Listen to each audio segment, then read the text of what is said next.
So it says for 11, economist, to the extent that homelessness arises from a lack of available housing, it should not be assumed that the profit motive is at fault. What is it referring to?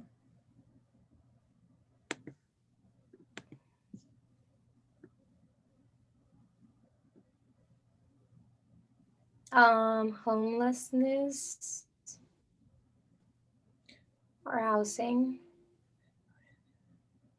Yeah, I try to think about it. To the extent that homelessness arises from a lack of available housing, it should not be assumed that the profit motive is at fault. So it is referring to the homelessness that comes from a lack of housing, right? It's referring to like, we should not assume that homelessness arises from a lack of available housing, like the profit motive is at fault. Mm-hmm. Private investors will, in general, provide housing if the market allows them to make a profit. Okay, background information, right? It is unrealistic to expect investors to take risks with their property unless they get some benefit in return. So all of this is supporting our conclusion, right? Yeah. So what is our conclusion? To the extent.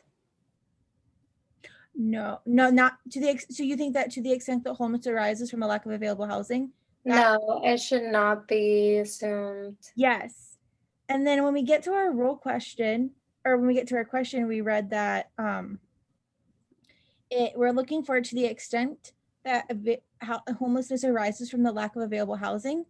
What is the relationship did you predict between this sentence and our conclusion?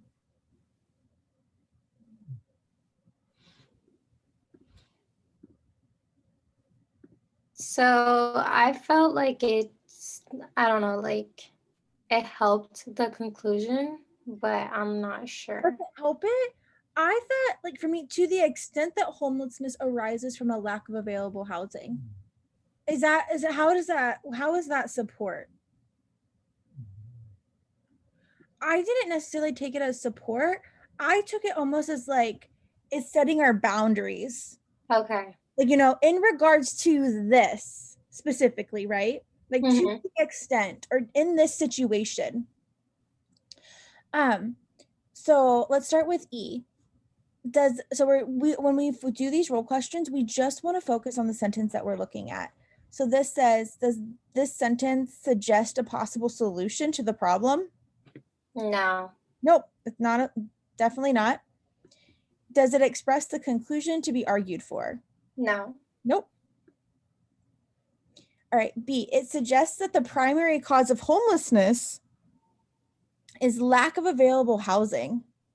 No. No, it doesn't suggest that the primary cause. It just says like, hey, in regards to this specific issue. All right, so now C says it is offered as evidence crucial to the conclusion. So that's what I thought, but I'm not right. How is this evidence? It's like now that I look at it, it's not.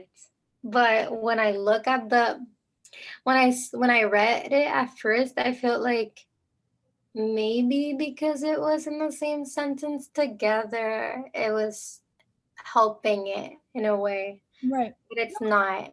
It's hard, but when you break it down like this, you're like, wait, I don't really see how it's like offering evidence. Like there's no like it should not be assumed that the product motive is at fault. Like, it's like there's like nothing in that first part of that sentence like offers any kind of like proof or support for why. And even like crucial to the conclusion.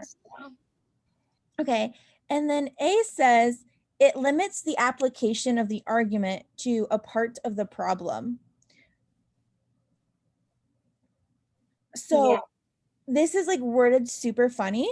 And when I first read this, I left it open because I'm like, I don't even really know what this means. And I just went on and I actually crossed all the rest of them off. And then I came back to it and thought about it. So I'm like, does this sentence limit the application of the argument to just part of the problem? And yeah, it does. Our conclusion is it should not be assumed that the profit motive is at fault, but we're only applying that conclusion to this example, this part of it, right? To the lack of available, like that just the homeless coming from lack of available housing. We're not talking about all lack of available housing, or we're not talking about all homelessness. We're just talking about like, hey, in this situation, this is what our conclusion is. Yeah. And that's why A is the answer. Does that make sense? Yeah,